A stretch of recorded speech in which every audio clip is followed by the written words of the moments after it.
오늘 우리에게 주신 하나님의 말씀은 신명기 30장 1절에서 20절 말씀입니다. 신명기 30장 1절에서 20절 말씀 한 절씩 교독하시겠습니다.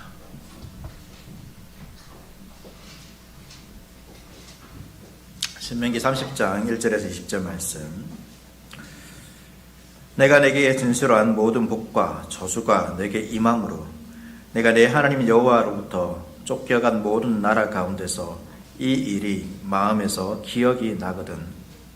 너와 내 자손이 내 하나님 여호와께로 돌아와 내가 오늘 내게 명령한 것을 온전히 따라 마음을 다하고 뜻을 다하여 여호와의 말씀을 순종하면 내 하나님 여호와께서 마음을 돌이키시고 너를 긍휼히 여기사 포로에서 돌아오게 하시되 내 하나님 여호와께서 흩으신 그 모든 백성 중에서 너를 모으시리니 내 쫓겨간 자들이 하늘가에 있을지라도 내 하나님 여호와께서 거기서 너를 모으실 것이며 거기서부터 너를 부르실 것이라.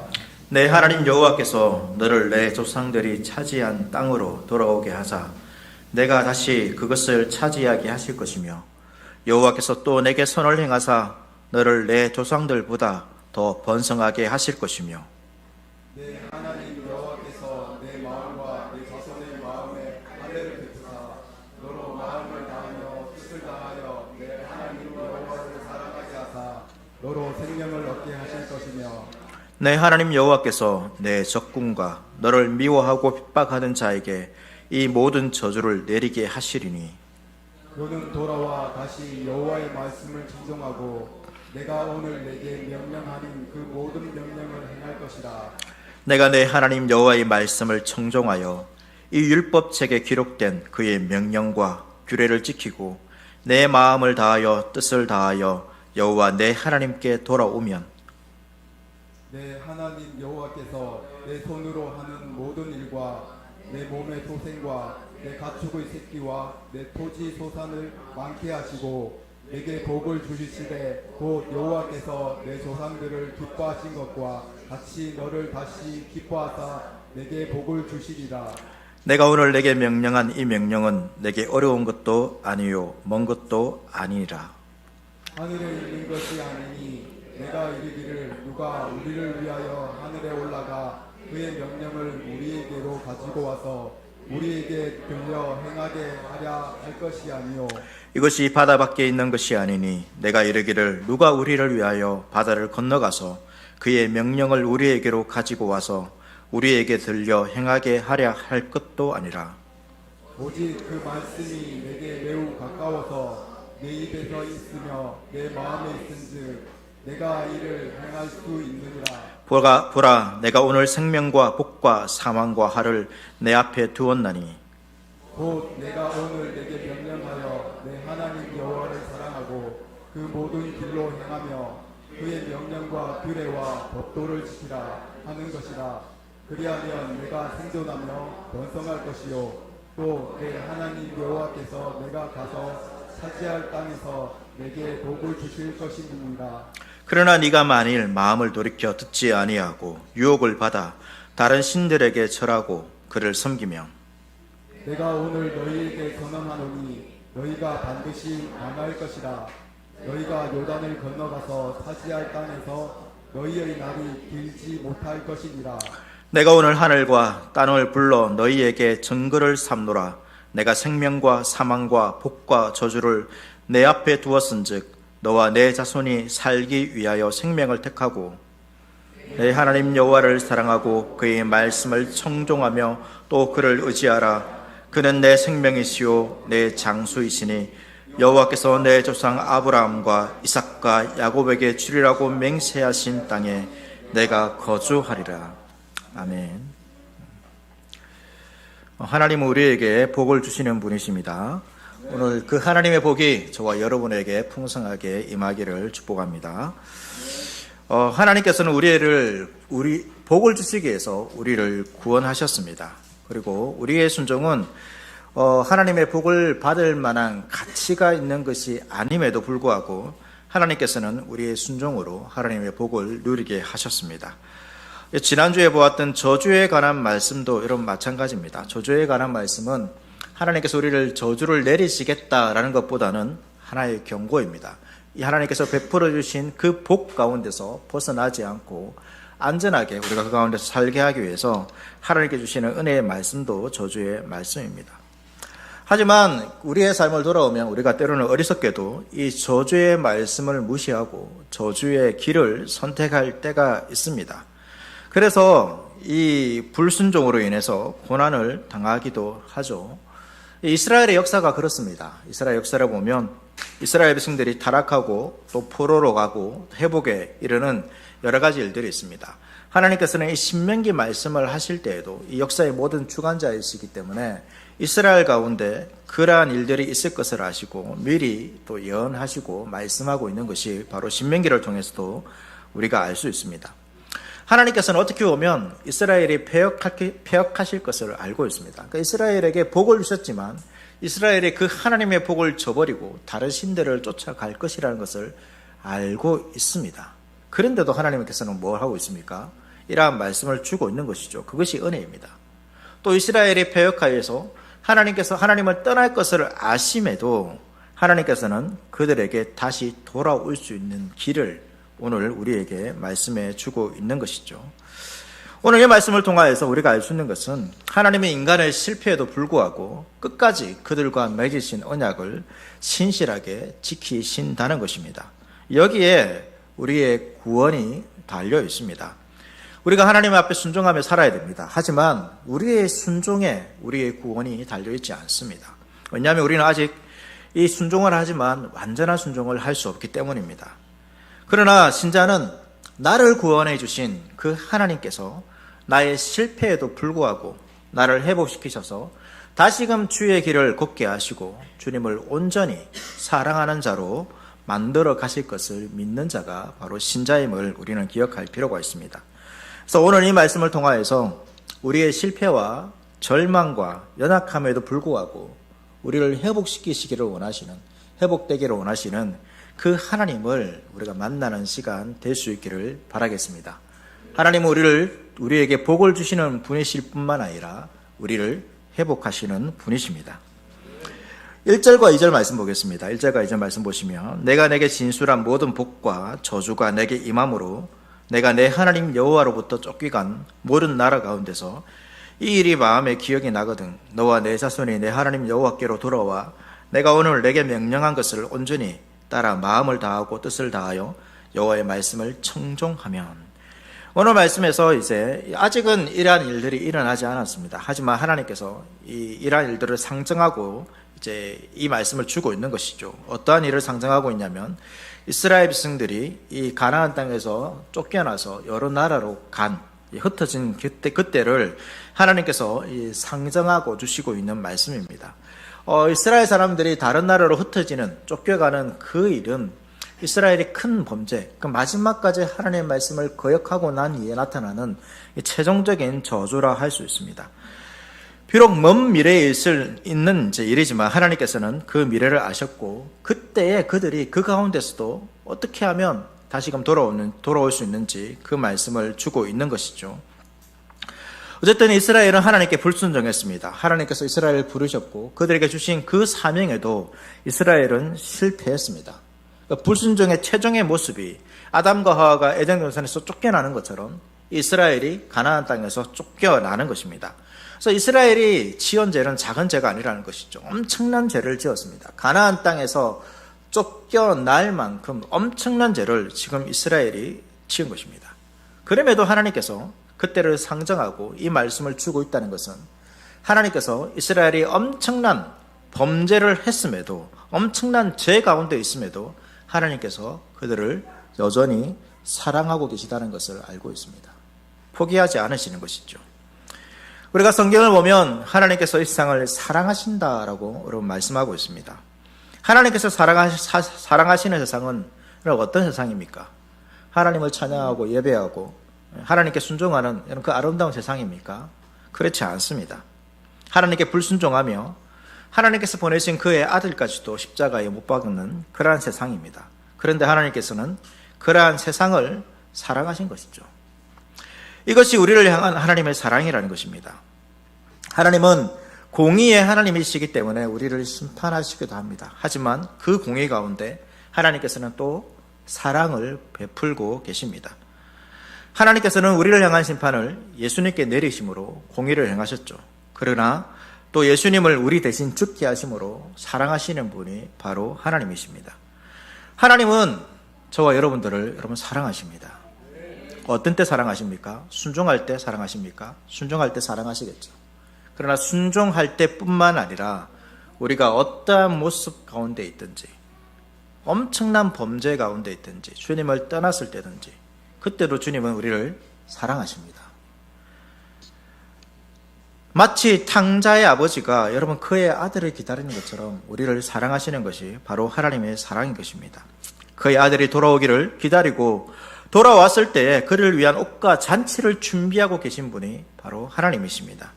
하나님은 이스라엘을 사랑하셔서 이 말씀을 주고 있는 것이죠. 그들이 엄청난 죄를 지어 그 나라에서 쫓겨날 만큼 엄청난 불순종을 했음에도 하나님께서는 그들을 사랑하셔서 그들이 회복할 수 있는 말씀을 주고 있는 것입니다. 이 말씀이 하나님의 사랑인 것이죠. 이스라엘의 회복의 시작은 이렇게 됩니다. 이렇게 시작하고 있습니다. 이 일이 마음에서 기억이 나거든 되어 있습니다. 여기서 기억이 나거든이라는 것은 단순히 생각이 났다라는 것이 아닙니다. 히브리어로 슈브라는 이제 단어인데요. 돌아오다라는 의미를 지니고 있습니다. 회개의 의미를 지니고 있는 것이죠. 그래서 이 모든 일들, 곧 복과 저주가 하나님 말씀대로 그들에게 쏟아진다라면 그들은 무엇을 기억해야 되는 것입니까? 하나님께서 경고하신 그 말씀을 떠올려야 하는 것입니다.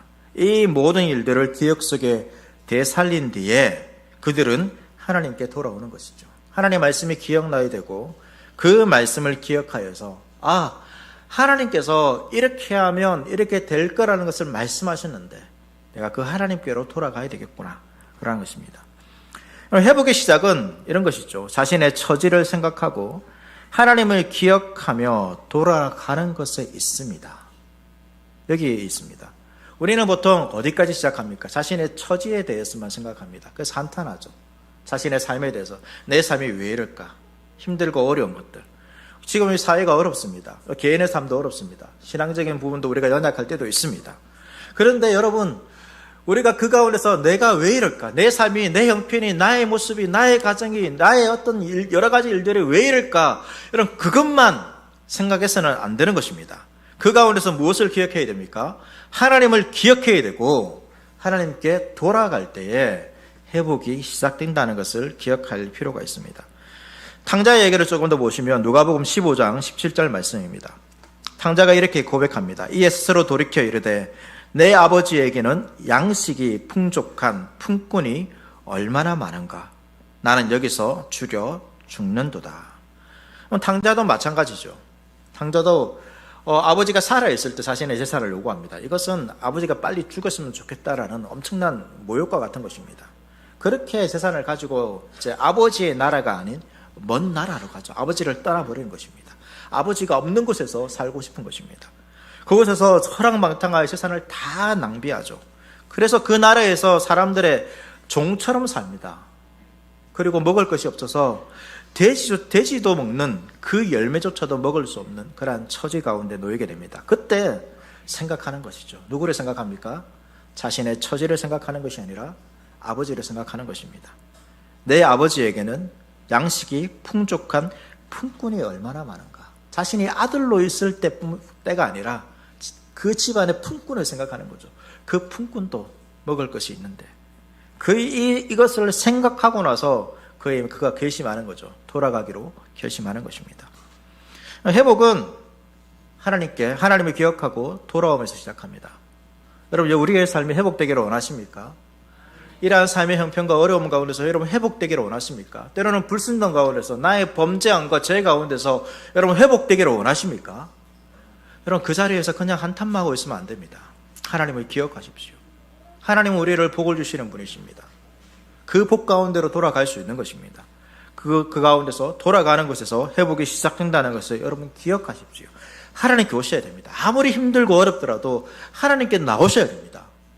가장 중요한 것은 제가 이전에 말씀드렸지만 우리의 신앙의 가장 여러분 마지막 마지노선이 뭐냐면 예배입니다. 아무리 힘들더라도 정말로 내 삶이 너무나도 진흙탕과 같은 어려움이 있다 하더라도 여러분 예배를 놓치지 마십시오. 그렇게 돌아올 때 예배라도 붙들고 있을 때에 우리가 하나님의 회복을 경험할 수 있게 되는 것이죠. 그 다음에 나오는 것은 2절에 나오는 것처럼 마음을 다하고 뜻을 다하여 여호와의 말씀을 청종하는 것입니다. 이런 청종이라는 것은 잘 듣는 것입니다. 말씀을 들으셔야 됩니다. 말씀을 들으셔야 됩니다. 그리고 청종이라는 것은 잘 들을 뿐만 아니라 순종하는 것입니다. 잘 듣고 순종하는 것이죠. 돌아옴이 여러분 회개입니다. 그런데 이 회개는 단순한 우리의 마음의 뉘우침이 아닙니다. 말씀을 듣고 순종했을 때 여러분 그것이 회개한 것입니다. 회개는 돌이키는 것이죠. 회개는 단순히 마음에서 일어나는 일들이 아닙니다. 회개는 무엇입니까? 우리의 행동의 변화입니다. 이렇게 이스라엘 백성들이 돌아올 때 하나님께서 어떻게 하십니까? 하나님께서 그 마음을 돌이키시고 돌아오신다라고 말하고 있습니다. 그래야 하나님은 흩어졌던 이 이스라엘 백성들을 모든 민족에서부터 모으실 것입니다. 그들이 하늘 끝까지 내쫓겼을지라도 하나님께서는 그곳에 가서 그들을 데려오시겠다라고 말씀하십니다. 하늘 끝이라는 것은 인간이 도달할 수 없는 먼 곳입니다. 사람으로는 불가능한 곳입니다. 그 사람을 회복할 수 없는, 사람으로는 도저히 회복할 수 없는 그러한 곳이 바로 하늘 끝입니다. 그렇지만 사람에게는 불가능하지만 하나님에게는 가능한 것입니다. 이 말이 무슨 말입니까? 우리가 어떠한 절망과 좌절, 도무지 회복할 수 없을 것과 같은 그러한 상황 가운데 놓인다 하더라도 도무지 나의 생각으로는, 나의 능력으로는 이 환경을, 이 여건들을 변화시킬 수 없는 그러한 상황에 놓인다 할지라도 하나님께서는 그 가운데 있는 우리를 찾아오셔서 회복시켜 주신다는 것입니다. 그의 말씀을 청종하면 하나님께서는 반드시 우리를 회복시켜 주시는 것입니다. 여러분, 어떠한 상황에 있더라도 하나님을 찾으시고 그의 말씀을 들으시고 그분을 바라보십시오. 그분께서 우리를 구원해 주시는 것입니다. 그런데 이스라엘이 이렇게 하나님을 다시 사랑하고 생명을 누릴 수 있는 까닭이 있습니다. 여러분 6절 말씀 보겠습니다. 내 하나님 여호와께서 내 마음과 내 자손의 마음에 할례를 베푸사 너로 마음을 다하며 뜻을 다하여 내 하나님 여호와를 사랑하게 하사 너로 생명을 얻게 하실 것이며, 사람의 회개보다 앞서는 것이 무엇이냐면 하나님의 은혜입니다. 하나님의 은혜가 있기 때문에 회개도 가능한 것이죠. 또 하나님께서 마음에 할례를 베푸시기에 백성이 하나님을 사랑하는 마음을 가질 수 있다라고 말하고 있는 것입니다. 그래서 우리가 회개하는 것, 우리의 마음을 돌이키는 것, 이 모든 것은 역시 큰 틀에서 보면 하나님의 은혜라는 거죠. 하나님께서 은혜를 베풀어 주셨기 때문입니다. 하나님께서 백성에게 돌아오는 것, 이것이 은혜입니다. 그리고 백성이 하나님께 돌아가는 것, 회개인 것이죠. 이렇게 은혜와 회개가 만나게 될 때 무엇이 일어나냐면 회복이 일어나는 것입니다. 하나님께서 은혜를 베푸신 것이죠. 여러분, 우리가 지난 시간에 순종이 하나님의 복을 받을 만한 당연한 자격을 갖추는 것이 아니라고 제가 말씀을 드렸습니다. 우리가 아무리 순종하더라도 하나님께서 우리에게 베푸신 은혜를 받을 만한 그러한 자격을 갖출 수가 없습니다. 순종은 그것을 받는 하나의 통로인 것이죠. 그래서 그 통로를 통하여서 받을 자격이 없는 자들에게 하나님께서 엄청난 복을 내려주신 것입니다. 여러분, 회개도 마찬가지입니다. 이렇게 생각할 수도 있습니다. 우리가 회개하면 하나님께서 당연히 용서해 주는 것처럼 우리가 생각할 수도 있습니다. 그렇게 생각해서는 안 됩니다. 우리가 하나님께 돌이키죠. 회개합니다. 필요합니다. 해야 됩니다. 그러나 우리의 회개가 하나님의 용서를 받을 만한 여러분 가치가 있는 것일까요? 그렇지 않습니다. 성경은 분명히 말하고 있습니다. 여러분, 죄는 반드시 그 죄의 대가를 치러야지만 그 죄가 사라집니다. 단지 우리는 회개 어떻게 합니까? 하나님께 회개하죠. 용서를 구합니다. 그리고 하나님의 말씀에 순종합니다. 뭐가 빠져 있습니까? 내가 지은 죄에 대한 그 죄의 대가가 우리는 치르지 않았습니다. 그런데 하나님께서 용서해 주죠. 여러분, 하나님의 이 용서는 그냥 이루어지는 것이 아닙니다. 우리의 회개가, 우리의 어떤 하나님에 대한 순종함이 그냥 우리가 지은 그 죄에 대한 대가가 사라지는 그 정도의 그런 역할을 하는 것이 아닙니다. 이렇게 생각해 볼 수 있습니다. 법정에 이제 한 죄인이 있었습니다. 그 사람이 자신의 지은 죄에 대해서 진정으로, 정말로 진정으로 진실되게 회개합니다. 마음을 돌이키죠. 뉘우칩니다. 그리고 더 이상 죄를 짓지 않겠습니다. 내가 선한 일을 하겠습니다. 그렇게 판사 앞에서 고백합니다. 그 사람의 죄가 용서됩니까? 그렇게 한다고 해가지고 용서 안 되죠. 그 죄에 대한 대가를 반드시 치러야지만 용서가 되는 것입니다. 우리도 마찬가지죠. 여러분, 우리의 마음의 돌이킴, 하나님 앞에서 선하게 사는 삶 자체가 여러분 우리의 죄를 사라지게 하는 것이 아닙니다. 내가 착하게 살기 때문에 내 죄가 없어졌다, 이렇게 생각해서는 안 된다는 거죠. 내가 내 마음을 돌이켜서 회개하고 주의 말씀에 순종했기 때문에 하나님께서 내게 복을 주신다, 단순히 그렇게 생각해서는 안 되는 것입니다. 여러분, 회개를 마치 하나님께서 그냥 우리를 무죄 방면해 주는 하나의 표처럼 여러분 생각해서는 안 됩니다. 회개할 때 우리가 회복될 수 있는 것도 무엇입니까? 하나님의 은혜인 것입니다. 우리의 회개가 그만한 가치가 없음에도 하나님께서 우리를 용서해 주시고 회복해 주시는 것이죠. 다시 이전의 영광을 주시는 것입니다. 그런데 여기서 기억해야 될 것은, 여러분, 하나님은 공의의 하나님이십니다. 이 말은 뭐냐면 반드시 죄에 대해서 그 죄에 대한 대가를 치러야 한다는 것입니다. 하나님께서 우리가 회개할 때 하나님께서 용서해 주시죠. 하나님의 은혜를 용서해 주십니다. 다시 이전의 복을 주십니다. 그러면 우리의 죄는 어떻게 되는 것입니까? 우리의 죄가 그냥 사라지는 것입니까? 그렇지 않습니다. 하나님께서 그냥 절대로 우리의 죄를 사라지게 할 수가 없습니다. 죄는 반드시 그 대가를 치르기 전까지 사라지지 않습니다. 여기서 우리가 기억해야 될 것은, 우리가 회개할 때 하나님께서는 우리의 죄를 모두 다 예수님에게 전가하셨다는 것입니다. 우리가 회개할 때 왜 용서받을 수 있습니까? 우리의 회개가 그만한 가치 있기 때문에, 나의 회개가 그만큼 진실하기 때문에, 내가 이전보다 더 나은 삶을 살기 때문에 하나님께서 우리를 용서해 주시고 회복시켜 주시는 것이 아니라, 예수님께서 우리의 모든 죄를 지고 십자가에서 죽으셨기 때문에 하나님께서 우리를 용서해 주시는 것이죠. 은혜라는 것입니다. 하나님께서, 우리가 회개할 때 하나님께서 그냥 우리 죄를 용서해 주시는 것이 아닙니다. 우리의 십자가를 생각해야 됩니다. 하나님께서, 다르게 얘기하면 하나님께서 우리의 죄에 대한 고통을, 대가를 대신 치르시고 용서해 주시는 것이죠. 간혹 이런 경우가 있지 않습니까? 자녀가 잘못했을 때 그 잘못 때문에 어떻게 됩니까? 부모가 똑같이 욕을 먹을 때가 있습니다. 때로는 자녀의 잘못 때문에 부모가 대신 그 죄값을 치르고자 하는 그런 마음도 있습니다. 하나님께서는 실제로 그렇게 하신 것이죠. 우리가 죄를 지어서 우리가 회개하지만, 여러분, 아무리 돌이킨다 해가지고 자신이 지은 죄가 그냥 사라집니까? 그렇지 않습니다. 하나님께서 대신 우리의 지은 죄에 대한 모든 대가를 치르셨기 때문에 우리의 회개를 하나님께서 받아주시는 것입니다. 은혜가 있고 공로가 있는 것이죠. 누가복음 15장 20절 말씀 볼까요? 다시 탕자의 이야기입니다. 이에 일어나서 아버지께로 돌아가리라. 아직 거리가 먼데 아버지가 그를 보고 측은히 여겨 달려가 목을 안고 입을 맞추니. 탕자가 이 둘째 아들이죠. 아버지의 재산을 가지고 먼 나라로 갔습니다. 여러분, 그 뒤로 아버지는 뭐 하고 있을까요? 이 아들을 기다립니다. 어디서 기다립니까? 집에서 기다리고 있지 않습니다. 집에서 기다리고 있지 않고, 오늘 말씀 보니까 아직 거리가 먼데, 이 말은 무슨 말입니까? 탕자가 집으로 돌아가는데 아직 집까지 거리가 멉니다. 아직 많이 남았죠. 그런데 아버지가 거기에 나와 있는 것입니다. 집에서 먼 곳까지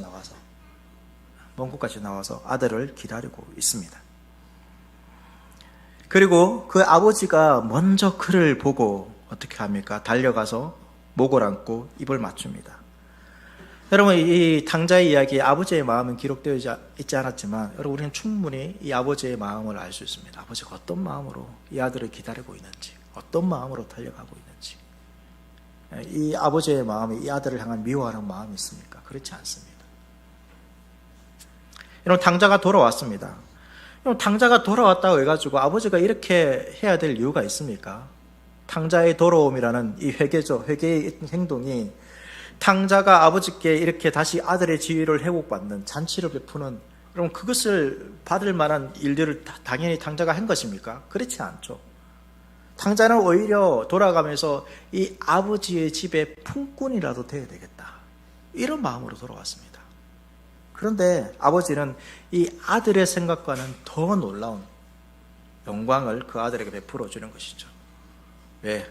아버지께서 그 모든 것을 다 감당한 것입니다. 우리는 가끔씩 하나님의 은혜를 당연한 것으로 생각할 때가 있습니다. 내가 무엇을 했기에 하나님께서 이런 것을 주셨다라고 생각하는 것이죠. 순종이든 회개든 우리가 하나님께 받는 것이 여러분 당연한 것이 아닙니다. 순종을 하든 회개를 하든 우리는 하나님께로부터 그만한 것을 받을 만한 자격이 없다는 것을 항상 기억해야 합니다. 그러나 하나님은 탕자의 아버지처럼 우리를 사랑하시는 거죠. 우리의 자격과 우리의 조건이 아니라 하나님께 돌아오는 자들을 하나님께서는 무조건 사랑하시는 것입니다. 그를 사랑하시고 회복시켜 주시는 것이죠. 그럼 주님께 돌아오십시오. 실패의 자리에서 주님께 돌아오십시오. 근심의 자리에서 주님께 돌아오십시오. 하나님을 떠난 자리에서 여러분 우리를 기다리시는, 오늘도 그 먼 곳에서 우리를 기다리시는 탕자의 아버지와 같은 그 하나님을 바라보시고 하나님께 나오십시오. 우리의 회복이 거기에 있습니다. 우리의 회복은 하나님께 나오는 것에 서 있습니다. 단순히 내 삶의 문제가 해결되는 것이 회복이 있지 않습니다. 이렇게 생각하시는 분들이 있습니다. 내 삶이 이렇게 힘든데 어떻게 신앙생활을 제대로 할 수 있습니까? 그렇지 않다는 것이죠. 우리의 삶의 회복은 하나님께 나올 때 시작되는 것입니다. 오늘도 우리를 기다리시는 그 아버지, 실패한 우리를 끌어안으시고 연약한 우리를 끌어안으시고 상처 많은 우리를 끌어안으시고 회복시켜 주시기를 원하시는 그런 그 하나님 아버지께로 나오십시오. 회복은 하나님 아버지께로 돌아올 때부터 시작하는 것입니다. 그리고 나서 하나님은 오늘 말씀에서 이스라엘 백성들에게 영적인 결단을 촉구하십니다. 14절 말씀 보겠습니다. 오직 그의 말씀이 내게 매우 가까워서 내 입에 있으며 내 마음에 있은즉 네가 이를 행할 수 있느니라. 하나님의 말씀이 이스라엘 백성과 매우 가깝게 있다라고 말하고 있습니다. 그의 입에 있고 마음에 있다라고 말씀하시죠. 12절과 13절에는 하나님의 말씀이 하늘에 있는 것도 아니고 바다 밖에 있는 것이 그것도 아니라고 말하고 있습니다. 이 말씀은 뭐냐면 하나님의 말씀이 이해하기 어려운 말씀이 아니라는 것입니다. 그리고 율법을 실천하는 것도 어렵지 않다라고 말하는 것입니다. 무언가 특별한 훈련을 받은 그러한 사람들만, 특정한 대상들만 이해할 수 있고 실천할 수 있는 말씀이 아니라는 것이죠. 율법을 실천하지 못하는 것은 율법을 이해하기 어려워서가 아니라 우리의 마음속에 순종하고자 하는 마음이 없기 때문입니다. 하나님의 말씀이 멀리 있지 않고 이미 입에, 마음에 가까이 있다는 것은 믿음을 가진 사람들은 여러분 누구나 실천할 수 있다는 것입니다. 그러면서 하나님께서 말씀하시죠. 하나님께서 생명과 복, 사망과 저주를 우리 앞에 두셨다라고 말하고 있습니다. 한번 생각해 보십시오. 생명과 복이 있고 사망과 저주가 있습니다. 여러분 뭘 선택하겠습니까? 예, 생명과 복을 선택하겠죠. 당연한 것입니다. 사망과 저주를 선택할 사람이 없습니다. 여러분 썩은 사과가 있고 싱싱한 사과가 있습니다. 어떤 사과를 선택하겠습니까? 예, 썩은 사과 먹을 사람이 없겠죠. 먹으면 죽는데요. 누가 먹습니까? 예. 마찬가지죠. 그렇다는 것입니다. 하나님의 말씀을 순종한다는 것은 여러분 어렵지가 않습니다. 율법의 내용도 보십시오. 여러분 율법의 내용들을 보면서 정말로 내가 지킬 수 없는 말씀이 있는가 한번 보십시오. 있을까요? 객관적으로 보면 없습니다. 왜 우리가 지키지 않습니까? 싫은 것이죠. 싫은 것입니다. 그리고 사탄의 유혹이 있는 것입니다. 여러분 단순히 그냥 이것만 있으면 쉽습니다. 그런데 사탄이 우리를 유혹하는데 사탄이 어떻게 우리를 유혹할까요? 우리에게 동일한 것을 보여주고 있습니다. 사탄도 우리에게 보여주는 것이 있습니다. 사탄도 우리에게 어떻게 보면 생명과 복을 보여주고 그 저주와 사망을 보여주고 있습니다. 그런데 사탄이 보여주는 것은 그 결과가 전혀 정반대입니다. 사탄이 보여준 생명을 선택하면 어떻게 될까요? 사망을 얻게 됩니다. 사탄이 주는 복을 선택하면 어떻게 될까요? 저주를 얻게 되는 것입니다. 여러분, 어떤 싸움일까요? 이 사탄과 하나님 똑같이 보여지지만 어떤 싸움입니까? 신뢰의 싸움이라는 것입니다. 신뢰의 싸움입니다.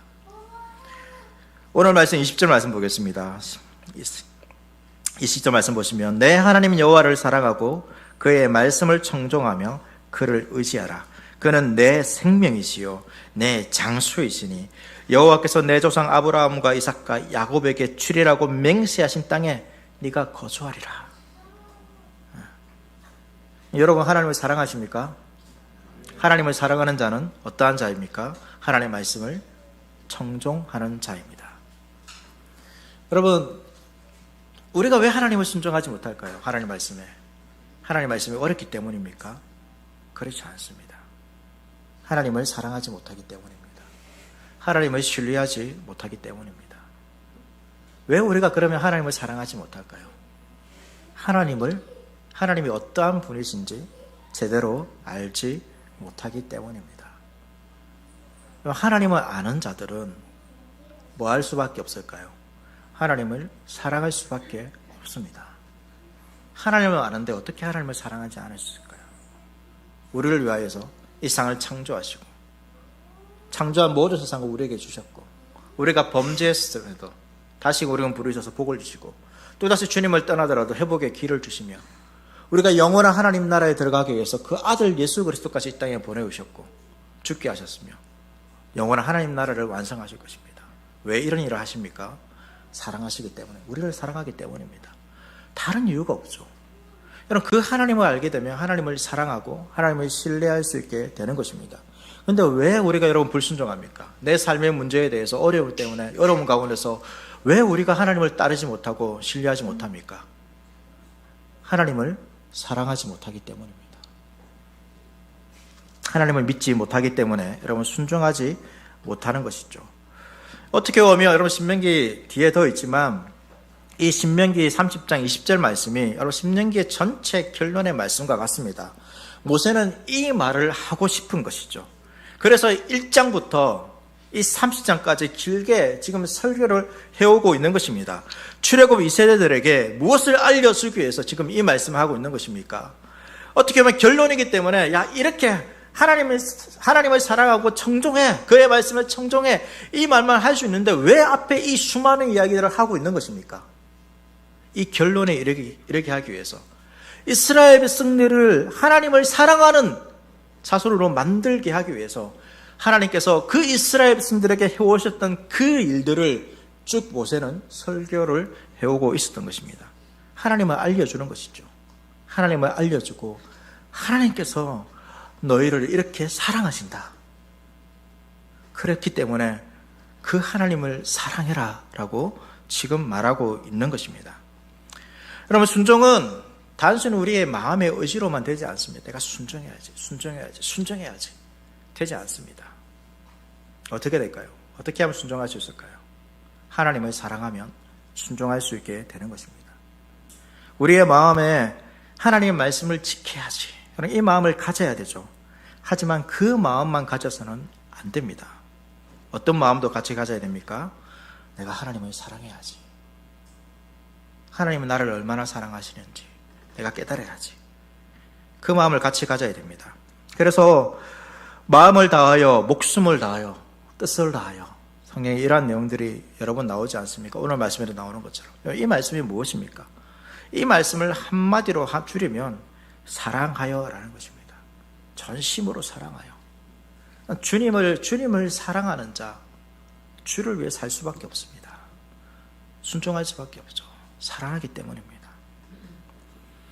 주님을 사랑하여 여러분 우리가 주님께 순종하는 그러한 복을 누릴 수 있기를 바랍니다. 말씀을 정리하겠습니다.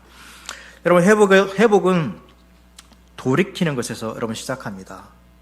여러분 삶에 어떠한 곳에 있든지 그 자리가 어떠한 자리든지 정말로 그 어떤 사람도 나의 이 삶의 문제 가운데서 더 이상 나를 회복시킬 수 없다, 도움이 될 수 없다라는 그러한 자리에 있더라도 여러분 주님께로 그 마음을 돌이키시기를 바랍니다. 주님께서 반드시 저와 여러분을 회복시켜 주실 것입니다. 그리고 자격 없는 우리를 받아주신 그 하나님의 사랑을 깨닫고 주님을 사랑하시길 바랍니다. 주님을 사랑하심으로 주님께 순종하시고 그 순종함을 통하여 하나님께서 우리에게 베푸신 그 놀라운 복을 누리며 살아가는 저와 여러분 될 수 있기를 축복합니다.